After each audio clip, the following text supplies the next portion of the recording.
Ceci est un livre audio autogénéré par Google. Critique littéraire. Collection fondée par Maggie Albet. Dernière parution. Marie-Lise Allard, Anna Denoy, Entre prose et poésie 2013. Jean-Marie Kouakou, JMG. Le Clésio 2013. Begong Bodoli Bettina, Gabriel Danzi, écrivain centrafricain 2013. Idrissa Cissé, Le rêve de Senghor 2013. Pierre Gomez, Territoire, mythe, représentation dans la littérature gambienne. Une méthode géocritique 2013. Jean-Paul Savignac, Le lichen et le scarabée 2013. Geneviève ORSSAUD, le roman argentin de 1970 à nos jours. Les ombres portées de l'état d'exception 2013. Joséphine Moulumba, Entre les rives du Congo et de la Meuse 2013. Alina Daniela Marinescu, Spécularité déformante. Sur les traces d'un paradigme antimimétique de l'art 2013. Améliade, La versification du théâtre espagnol du siècle d'or 2013. Maurice Abiteboul, L'esprit de la comédie shakespearienne 2013. Christian Ahihou Kenbugul. La langue littéraire 2013. Olfa Abrogui, Du Bellay et la poésie de la ville 2013. Anne Schneider, La littérature de jeunesse migrante, récit d'immigration de l'Algérie à la France 2013. Eleonora Hotinanu, Bessarabi, La poésie en héritage 2013. Brigitte Foulondir, L'écriture de la nostalgie dans la littérature arabe 2013.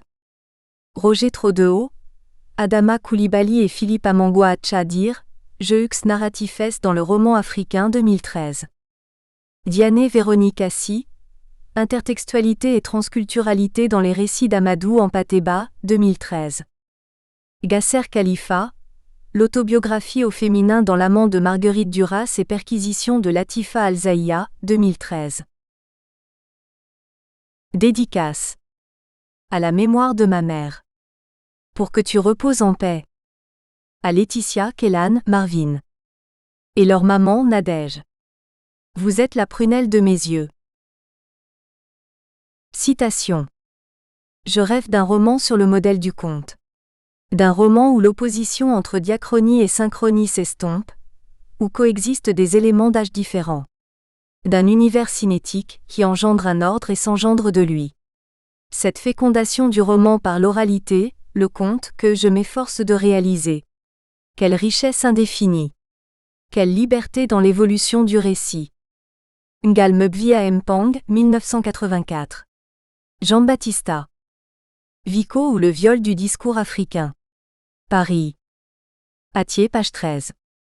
Le roman n'est qu'un conte plus ou moins délayé et dilué, où la personnalisation des sujets et des objets amortit les caractères majeurs des types, bêtes, choses et gens, des récits traditionnels qui ont toujours condensé tous les autres genres pour manifester les éléments positifs et négatifs des civilisations passées ou en voie de mutation. Virago Diop, 1985.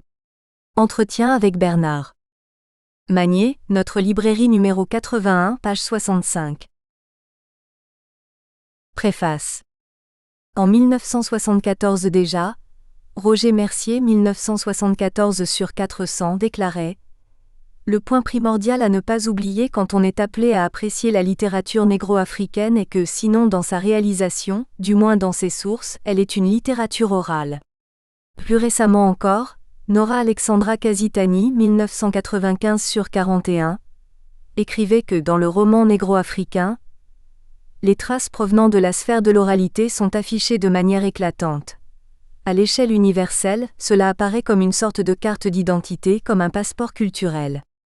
Les postulats et constats respectifs de Mercier et de Kazitani méritent d'être relativisés. D'abord, toute la littérature négro-africaine ne prend pas sa source dans la littérature orale. Ensuite et peut-être, subséquemment, le recours à l'oralité, parce qu'il n'est pas spécifique au roman négro-africain, ne saurait en être l'ancrage identitaire et alimenter une lecture au relent essentialiste. Toutefois, au-delà de la réserve, le constat est que depuis au moins les travaux pionniers de Mohamedou Kane, 1975 et 1982, puis d'Amadou Koné, 1985 et 1993. Une part notable du roman africain a consenti un mariage réussi avec la littérature orale. Des recherches plus récentes, notamment celle de Nora Alexandra Casitani 1995, de Pierre Enda 2003 et de Roger Trodéo 2005, ont montré que les romanciers africains de la nouvelle génération recourent plus qu'ils ne retournent aux ressources vivifiantes et fécondantes de la littérature orale. En effet, chez des auteurs comme Amadou Hampâté-Bâ, Amadou Kourouma, Charles Nokan, Massa Makan Diabaté, Jean-Marie Adiafi, Maurice Bandaman et autres, l'exploitation des ressources de l'oralité à des fins esthétiques est désormais élevée au rang de principal objet de la création littéraire.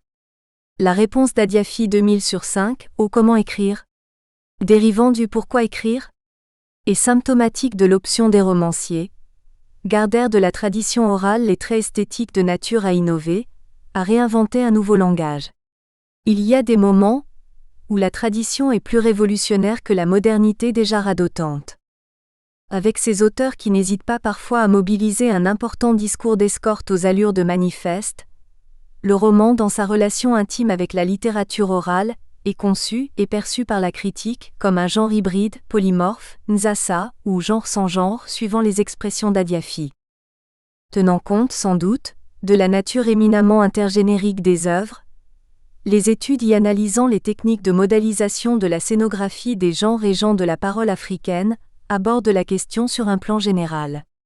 La formulation des titres comme roman africain de langue française au carrefour de l'écrit et de l'oral de Casitani, et création romanesque négro-africaine et ressources de la littérature orale de Trodéo Roger, attestent bien de la volonté des auteurs de ratisser large.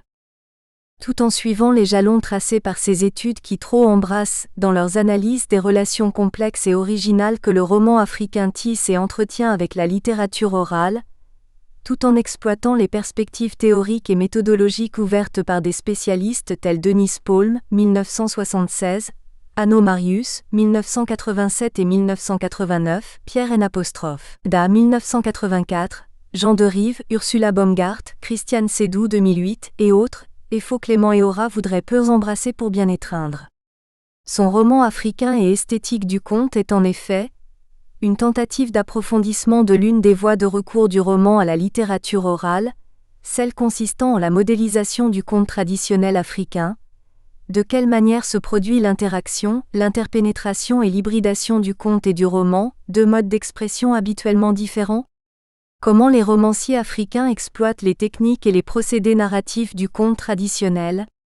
Par quels moyens le conte informe et renouvelle, par la même occasion, l'écriture romanesque africaine? Quelle est la nature des nouvelles formes romanesques nées de l'hybridation des formes, des genres et des discours? L'étude entend donc interroger, chez les auteurs et dans les œuvres envisagées, les modalités d'inscription du conte dans le roman, la part de nouveauté que le recours à l'esthétique du conte apporte à l'écriture romanesque africaine.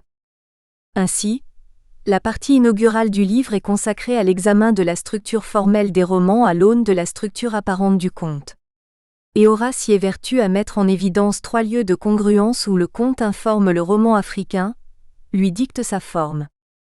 Le paratexte titulaire des romans qui, ayant partie liée avec les motifs du conte, annonce l'esthétique de ce genre oral au seuil même de l'œuvre, la structure narrative des romans s'ajustant plus ou moins fidèlement au protocole de présentation du conte oral et l'intégrité ou l'identité générique des romans dont l'impureté, dans le sens où l'entend Scarpetta, est symptomatique de la quantité et de la qualité des formes et genres oraux qu'ils accueillent, intègrent et digèrent, au sens métabolique du terme. Cette intergénéricité est parfois si exacerbée que dans des textes tels Le Fils de la femme mâle, dès le sous-titre et en attendant le vote des bêtes sauvages, dans un important métatexte initial, la charité générique mal ordonnée commence par l'autre genre, le conte d'une part et le donsomana d'autre part. La narration étant le lieu par excellence de la sollicitation et de la mobilisation de la scénographie du conteur en ses procédés et techniques tant narratifs, verbaux que non-verbaux, la valeur heuristique de l'étude d'Eora réside, pour une bonne part, dans la deuxième partie du livre, technique narrative et permanence du modèle oral. S'appuyant sur un appareillage conceptuel, théorique et méthodologique empruntée à la narratologie de Gérard Genette, 2007-1972-1983, et à celle de Sylvie Patron, 2009, l'auteur dévoile les stratégies par lesquelles Ampateba, Kuruma, Sony, Adiafi, Bandaman et autres se font conteurs. Elle concerne la réécriture romanesque des récits traditionnels, la conception de l'intrigue mais aussi et surtout ces procédés narratifs par lesquels les romanciers disent tout en mettant en scène le spectacle de leur dire. Une énonciation qui, prise en charge généralement par un jeu au jeu narcissique, finit par apparaître à fleur de texte. Le narrateur-auditeur est constamment sollicité par une fonction fatigue et une fonction conative surcodée, impliquant une nouvelle posture lectoriale, où voir et écouter sont concomitamment et solidairement mobilisés comme condition du plaisir du texte. En analysant la narration-performance inspirée de l'art du conteur, Efo Clément Éora appelle, en filigrane, à un amendement des approches narratologiques héritées de Genette. Elle mérite d'être complétée parce qu'elle n'intègre pas ces à côté du texte, ces théâtres du corps et de la voix, qui font pourtant la spécificité de la narration déployée par la plupart des romanciers africains de la nouvelle génération. Mais l'ultime partie du livre me semble la plus intéressante et sans doute, la plus audacieuse et la plus originale. Au moment où des amateurs, des spécialistes et autres traditionnistes déplorent la disparition progressive de la traditionnelle veillée de contes africains, le critique veut bien partager la conviction selon laquelle le roman est le conte des temps modernes. Dans une analyse comparée du roman et du conte menée à partir des catégories textuelles du personnage, de l'espace-temps et du merveilleux, le critique démontre que la programmation de l'univers diégétique de certains romans africains est calquée sur le modèle des contes. Les personnages éponymes comme Maïmouna, Ouangrin, Masni mais aussi leurs congénères de l'ivrogne dans la brousse, Le monde s'effondre, La vie est demie, Silence on développe, Le fils de la femme mâle, La Bible et le fusil, En attendant le vote des bêtes sauvages et les naufragés de l'intelligence, dans leur être et leur faire, se rapprochent des personnages types des contes africains. Éora montre également que la conception romanesque de l'espace-temps a partie liée avec l'esthétique du conte. Elle s'affranchit des logiques d'une chronologie et d'une topologie de type réaliste pour se laisser gouverner par le merveilleux qui ouvre sur tous les possibles narratifs. L'utopie sociale reproduite par les romanciers est comme dans le conte, un monde imaginaire au sein duquel les frontières sont abolies, où les types ont très peu d'importance. L'univers africain des lettres peut donc se féliciter d'enregistrer, près de 4 décennies après les postulats de Mohamedou Kane, une étude pointue, fouillée et méthodique de l'envergure de romans africains et esthétique du conte d'Efo Clément Éora. Ce livre, le premier s'intéressant exclusivement à l'investissement des ressources du conte dans l'écriture romanesque africaine, semble avoir entendu et exaucé le souhait de Pierre Enda appelant dans une autre préface à plus de recherches et plus d'analyses approfondies sur la fécondation de l'écriture par l'oralité. Roger Trodéo, maître de conférences. Université de Bouaké, Côte d'Ivoire. Introduction. L'oralité est l'un des paradigmes et traits caractéristiques de la création littéraire africaine. Elle est même l'une des sources d'inspiration privilégiées du roman africain. Jean Derive 2008/17 la définit par opposition à la scripturalité, comme un mode culturel spécifique de communication fondé sur la parole orale, c'est-à-dire une énonciation consciemment proférée de manière spécifique, selon un art oratoire, dans le cadre d'une manifestation soumise à un certain degré de ritualisation.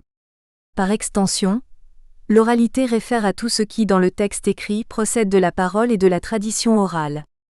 Elle peut revêtir plusieurs formes comme la présence dans le tissu romanesque, de bribes de la tradition orale, extraits de proverbes cités, de contes, mythes et légendes transposés, de chants traduits ou non, etc.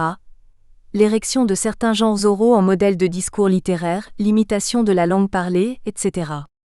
Mohamedou Kane, 1986/79, écrit relativement aux sources orales du roman africain. Le romancier africain crée son œuvre dans l'esprit même du récit oral dont il reprend les techniques et recettes. Il fait passer dans l'écriture les ressources des conteurs et créateurs du monde traditionnel.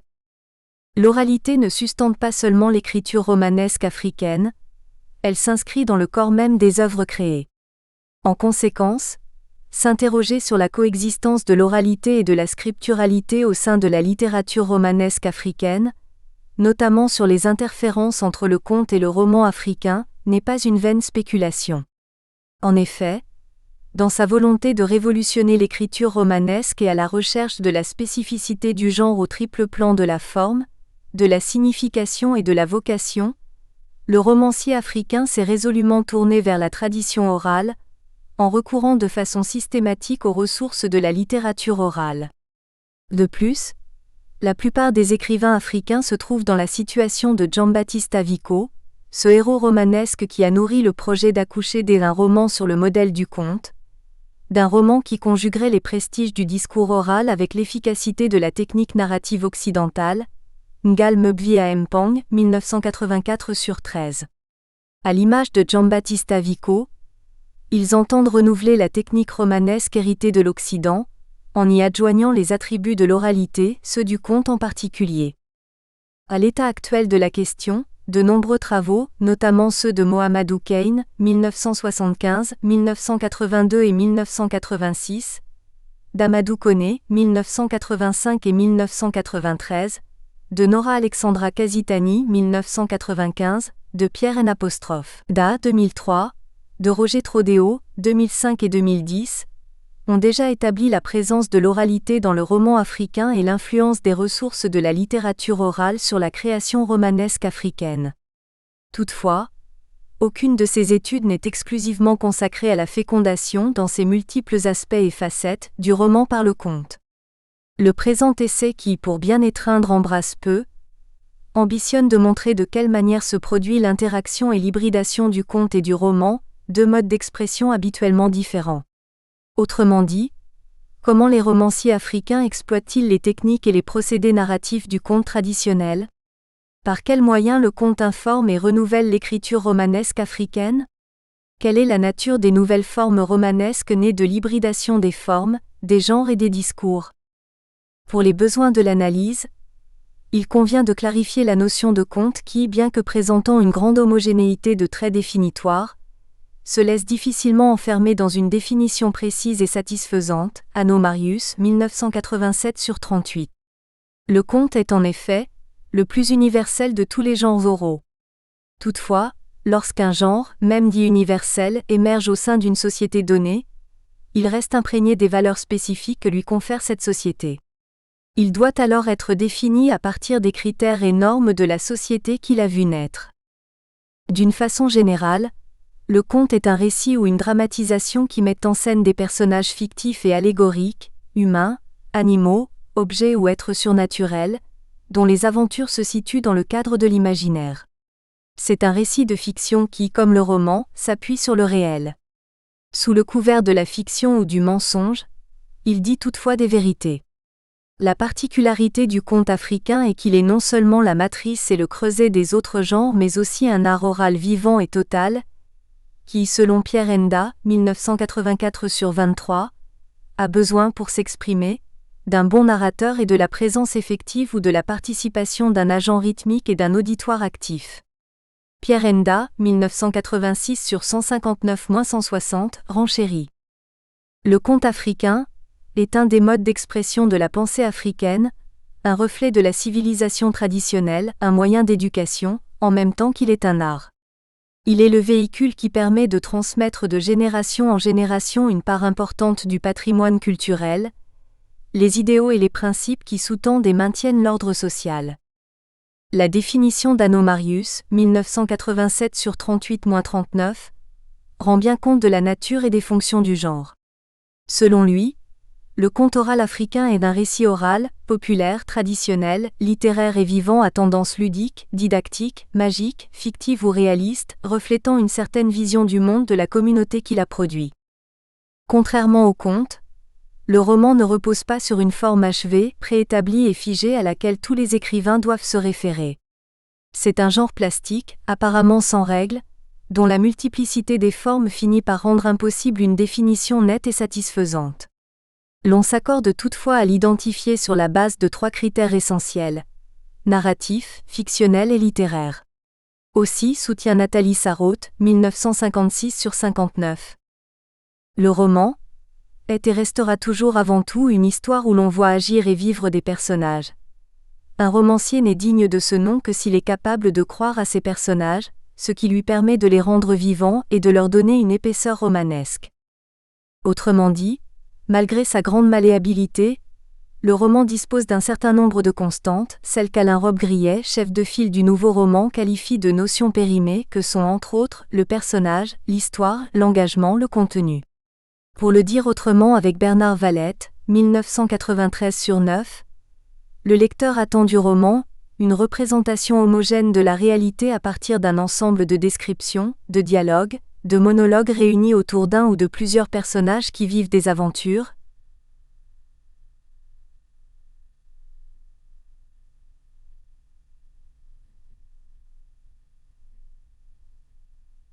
Récit, narration en un temps donné, temporalité, durée, chronologie.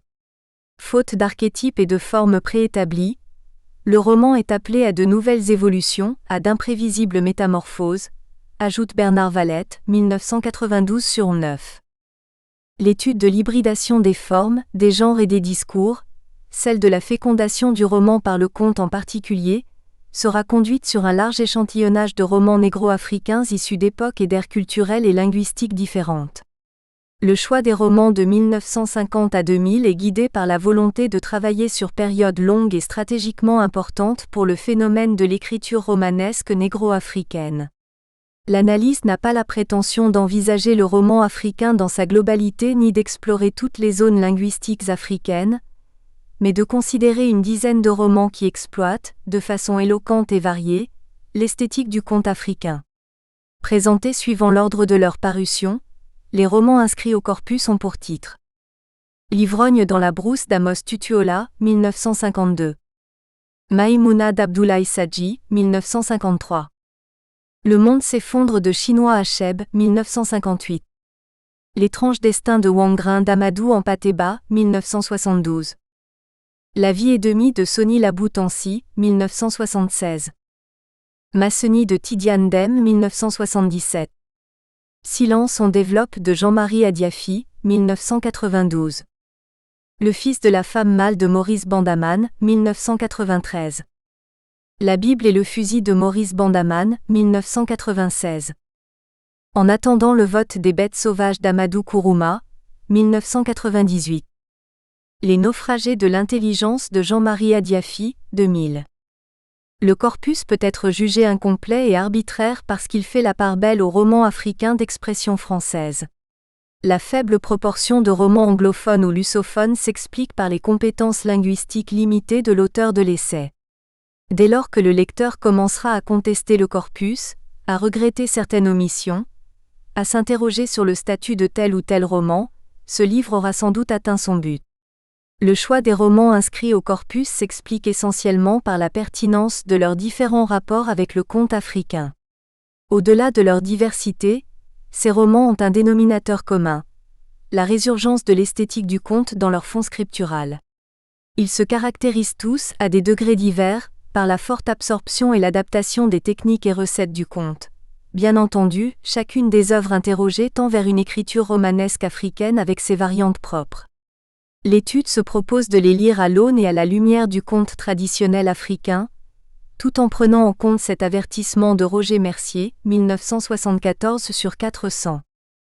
Le point primordial à ne pas oublier quand on est appelé à apprécier la littérature négro-africaine est que, sinon dans sa réalisation, du moins dans ses sources, elle est une littérature orale. La première partie de l'étude est consacrée à la structure formelle des romans. Elle montre comment le conte oral informe ou dicte sa forme aux romans africains. 3 aspects seront abordés: le paratexte titulaire, la transposition du protocole conventionnel de présentation du conte dans la structure romanesque et du point générique, la nature hybride et protéiforme des textes étudiés. La deuxième partie, elle, interroge les techniques narratives mises en œuvre dans les textes et s'attache à y révéler l'influence et la permanence du modèle oral. La réécriture romanesque des récits traditionnels, la nature de l'intrigue et les procédés narratifs sont, au niveau de la narration, les lieux textuels privilégiés de la fécondation du roman africain par le conte. L'ultime partie de l'étude montre, à travers la modélisation des personnages du conte, le traitement de l'espace-temps et l'écriture du merveilleux, de quelle manière les romanciers africains reproduisent l'utopie sociale du conte traditionnel africain. Première partie. Conte et structure du roman africain. L'intrusion des formes esthétiques de l'oralité dans le discours romanesque est l'une des caractéristiques principales du roman africain. Au moyen d'un certain nombre de tentatives, maints romanciers africains tentent de jeter un pont entre l'art du griot ou conteur traditionnel et l'écriture moderne. Cet essai d'intégration d'éléments narratifs empruntés à l'oralité doit, selon Jacques-Stéphane Alexis, cité par Jacques Chevrier, 1984 sur 129-130, d'abord se manifester au niveau de la structure formelle des œuvres créées. Les formes avant tout doivent être susceptibles de faire vibrer le peuple auquel l'œuvre d'art est destinée. Il y a dans toutes les cultures nationales un trésor de formes populaires originales qui ne sont que fort peu utilisées par les artistes professionnels. Il est clair que ceux-ci peuvent adopter ces formes, en tenant compte bien entendu des traditions du passé ou même créer des formes entièrement neuves qui respectent l'esprit national.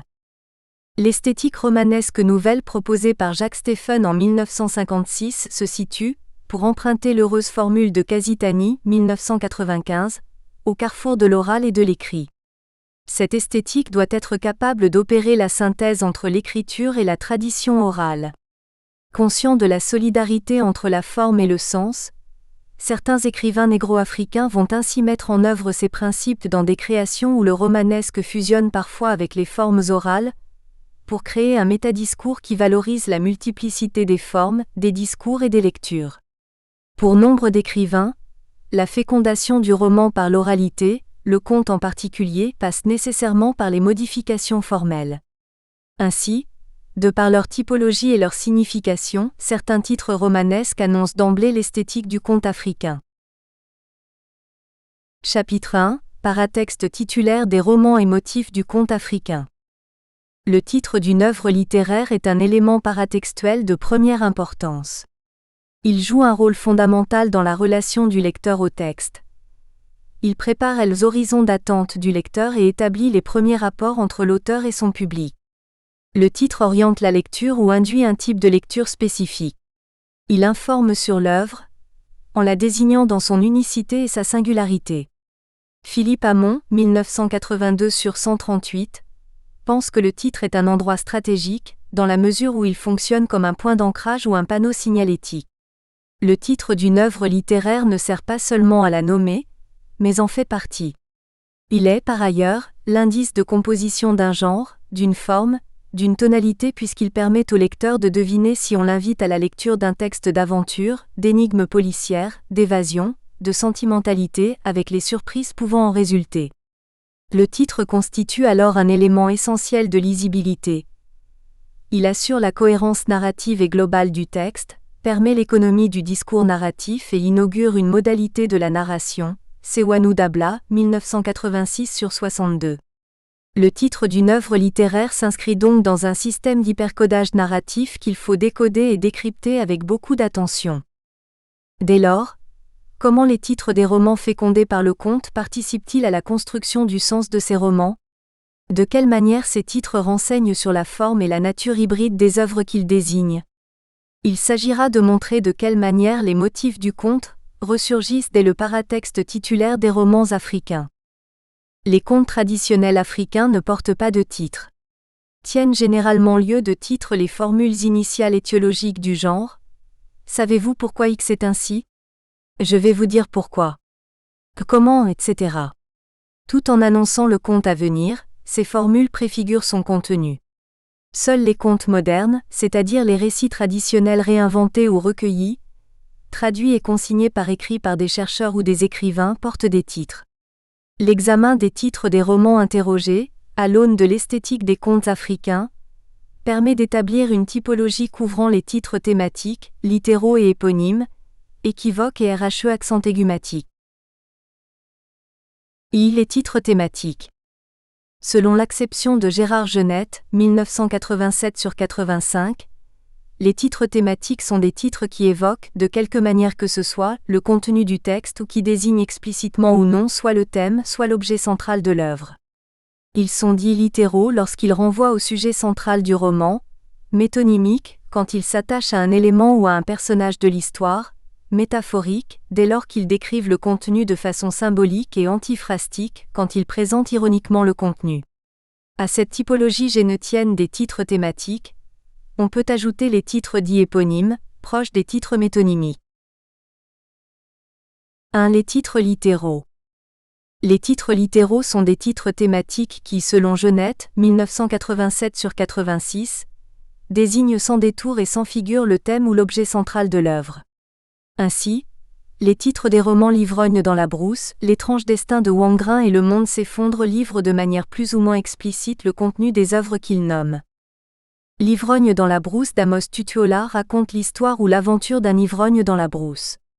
En lisant ce roman, on a l'impression de feuilleter un recueil de contes vaguement reliés entre eux par le récitant ou le personnage central. L'œuvre est composée de divers micro-récits plus ou moins indépendants les uns des autres.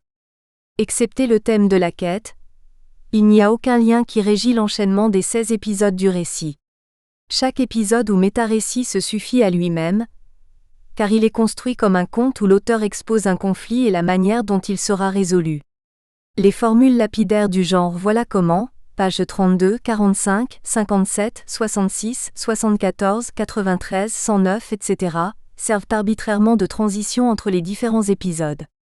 Tel qu'il est conçu, L'Ivrogne dans la brousse a tout l'air d'un recueil de contes, car autant il existe des ouvrages collectionnant des récits traditionnels tels La belle histoire de Locke le lièvre, Léopold Sédar Senghor et Abdoulaye Sadji, 1953, ou Les belles aventures d'Angile la tortue, Mimpiya Akanonom, 1997, autant le roman d'Amos Tutuola aurait pu s'intituler Les aventures de l'Ivrogne dans la brousse.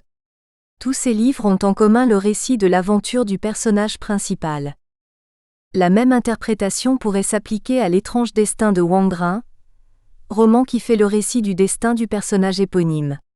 Or le destin est l'ensemble des événements, contingents ou non, qui composent la vie d'un être humain et résultent de causes indépendantes de sa volonté.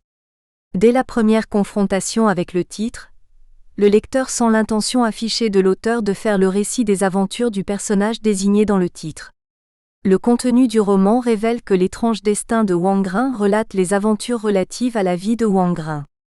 La vie de ce personnage est faite de plusieurs épisodes que sont notamment sa naissance, p. 1-3 à 18, sa formation traditionnelle et scolaire, p. 1-8 à 24, sa vie de moniteur d'enseignement primaire, pages 27 à 58, sa vie d'interprète faite de rouerie, pages 59 à 408, sa vie de clochard philosophe, pages 409 à 421 et sa mort. Ces épisodes représentent les différentes étapes du récit. Chaque épisode pourrait se suffire à lui-même. Le roman d'Ampateba aurait pu aussi s'intituler Les aventures de Wangrin. Par ailleurs, le parcours narratif de Wangrin fait de lui le héros décepteur du récit à l'image de Lièvre des contes. Le sous-titre du roman, où les roueries d'un interprète africain achèvent de canaliser l'esprit du lecteur. Il indique plus littéralement le thème évoqué symboliquement ou de manière cryptique par le titre. De la même manière, Le monde s'effondre raconte l'effondrement progressif et continu du monde traditionnel africain. En fait, faute d'appui solide sur ses valeurs propres, ce monde s'est écroulé et s'écroule encore, sous le poids de l'invasion de la civilisation occidentale.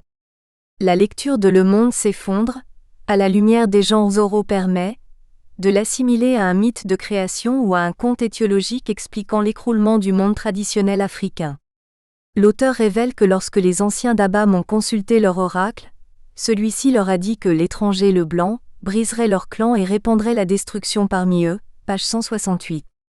L'effondrement du monde africain serait consécutif à l'invasion européenne. L'Afrique actuelle, qui en est encore à rechercher ses repères, son unité et ses valeurs culturelles propres, est sans doute la conséquence de cet effondrement. L'écroulement du monde africain est par ailleurs symbolisé par Okonkwo, le héros du récit. De par son parcours narratif, le personnage principal de Le monde s'effondre illustre le titre du roman qui devient métaphorique en ce qu'il renvoie au contenu du texte de façon symbolique. En effet, tout ce qu'Okonkwo a acquis au prix de l'effort, tout ce qu'il a construit de ses propres mains s'est écroulé après le meurtre qu'il a commis par inadvertance. Il était presque parvenu à être l'un des plus grands seigneurs du clan, mais il y a été expulsé, comme un poisson qu'on jette pantelant sur une plage de sable sec, page 207. Si Okonkwo symbolise l'effondrement du monde africain, le monde s'effondre aurait simplement pu alors être intitulé Okonkwo. Dans ce cas, il revêtirait le caractère d'un titre métonymique ou éponyme. Au reste, Charles Larson, 1974/89, révèle que l'édition allemande et slovène du roman de chinois Acheb est intitulée Okonkwo. Il indique aussi que la première édition américaine du livre porte en sous-titre la mention The Story of a Strong Man, 1974/85, c'est-à-dire l'histoire d'un homme fort. Or, Le monde s'effondre relate l'histoire d'un homme intransigeant nommé Okonkwo. La vie de ce personnage est composée de différentes étapes qui forment des épisodes plus ou moins indépendants à l'intérieur de la narration. Chaque étape de la vie d'Okonkwo constitue un épisode déroulant une histoire particulière qui, apparemment, se suffit à elle-même et expose une étape de l'écroulement de l'univers du héros. Aussi Le monde s'effondre aurait-il pu être intitulé L'histoire d'Okonkwo, ou Les aventures d'Okonkwo. Contrairement à L'ivrogne dans la brousse, à Le monde s'effondre et à L'étrange destin de Wangrin qui circonscrivent d'emblée les sujets des récits, Maïmouna et Masni renvoient au contenu des textes par métonymie ou par synecdoque. Ces titres en nom propre de personnages sont dits éponymes. 2. Les titres éponymes. Les titres éponymes sont des titres en nom propre de personnages centrales comme par exemple le père Goriot et Eugénie Grandet Honoré de Balzac, Madame Bovary et Salammbô Gustave Flaubert, Nana Émile Zola, dans la prose romanesque française ou Batouala, René Maran, Doguissimi, Paul Azoumé, Climbié, Bernard Dadier, Maïmouna, Abdoulaye Sadji, Mariama et Masni, Tidiane Dem, dans la production romanesque africaine. La plupart de ces titres renvoient à des entités sémantiques stables et identifiables. Ils s'attachent au destin ou à l'aventure du personnage dont ils portent le nom. Ainsi, sans avoir lu Maïmouna et Masni, le lecteur peut deviner que les romans font le récit des personnages éponymes et retracent leurs différentes histoires. Le titre servant en principe à résumer l'œuvre qu'il désigne, Maïmouna et Masni traduisent l'importance des personnages éponymes. D'emblée, ceux-ci deviennent, comme dans les contes africains, le point de mire de la narration. Toute situation n'existe qu'en rapport avec eux, et tout le discours narratif passe par leur subjectivité. Au niveau structural, les titres Maïmouna et Masni sont constitués d'un seul syntagme. Une telle construction peut être mise en rapport avec la situation des personnages éponymes dans le déroulement de l'intrigue. Elle préfigure déjà leur solitude. En effet, même si le lecteur ne sait rien a priori de Maïmouna, il n'en demeure pas moins que sa solitude est déjà annoncée dans ce qui sera son aventure. Coupée de son milieu d'origine dont elle voulait s'évader, rejetée par le milieu qu'elle a voulu intégrer, il ne restera à la jeune fille que le nom, car même la beauté qui faisait d'elle un pôle d'attraction l'aura abandonnée. La solitude a également imprimé son empreinte sur l'aventure de l'héroïne de Masni.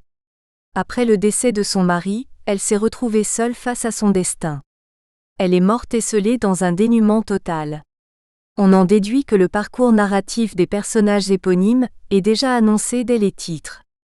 Par ailleurs, les titres Maïmouna et Masni rappellent nombre de contes africains tels Kwaku Soblin et Assoya, Anongesan Marius 1988/93-95, 126-128, Yaoaya, Gnangwama Gnangamani et Kablan Akundo, Pierre N'.